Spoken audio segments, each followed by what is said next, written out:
HOA tried to arrest my wife on my land. Too bad I'm not in the HOA and know the law.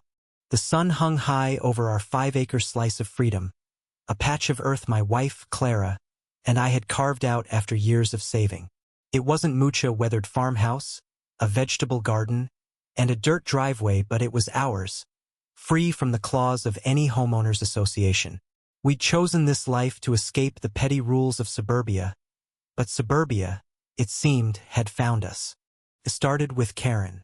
She rolled up in her gleaming SUV, tires crunching on our gravel, a clipboard in hand like a sheriff's badge. She was the HOA president from the gated community a mile down the road, a place we'd never set foot in. Her voice cut through the morning quiet, sharp as a blade. Your fence is an eyesore, and those wildflowers violate Code 47B. I'm issuing a citation. Clara, tending her tomatoes, froze. I stepped onto the porch, my boots heavy on the wood. Ma'am, we're not in your HOA, this is private land. Karen's eyes narrowed, her smile venomous. You're in our view. That's enough. The next week, she returned with a county deputy, claiming our fence was on HOA land. Clara's hands shook as she showed me the notice demanding we tear it down or face fines we couldn't afford. I spent nights poring over property records, confirming every inch of our land was ours. The surveyor's map was clear. Karen's HOA had no claim, but she wasn't one to back down.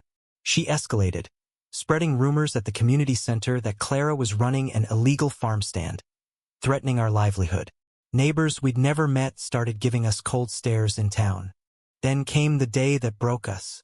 Karen arrived with 2 deputies, her voice dripping with triumph. Clara, you're under arrest for trespassing and property violations. My heart pounded as Clara's face drained of color. She'd been planting marigolds, her hands still caked in soil. The deputies hesitated, but Karen pushed forward, pointing at our fence like it was a crime scene. This is HOA jurisdiction, she barked. I stepped between Clara and the deputies, my voice steady but burning. Check the records. This land is ours. You're the ones trespassing. The deputies exchanged glances, one pulling out a tablet to verify. Karen's face twitched, her confidence cracking. That's when Old Man Jenkins, our reclusive neighbor, shuffled up the road, leaning on his cane. He'd lived here longer than anyone, a hermit who rarely spoke. Got something to say? He rasped, holding up a yellowed map from 1972. It showed the HOA's boundary ending a full 200 feet from our property line. Karen's been lying for years, bullying folks into compliance. Her own house is half on county land. The deputy's eyes widened. Karen stammered, her clipboard dropping to the dirt. The twist hit like a thunderclap. Jenkins, who'd never cared for anyone's drama, had been watching Karen's overreach for decades.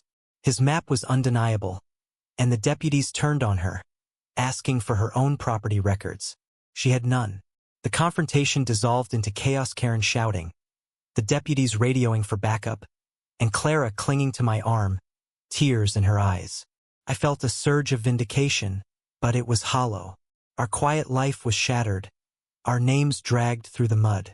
In the weeks that followed, the truth unraveled.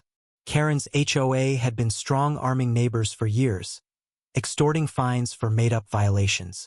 Her own home, it turned out, was partially on public land, a fact she'd buried to keep her status.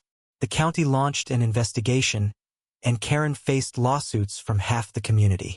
But the victory tasted bitter. Clara stopped gardening, her joy stolen by the ordeal.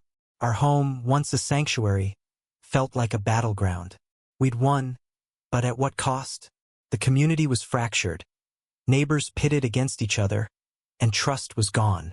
I think about Jenkins, his unexpected courage, and how one old man's map changed everything. I think about Clara's trembling hands, the marigolds she never finished planting.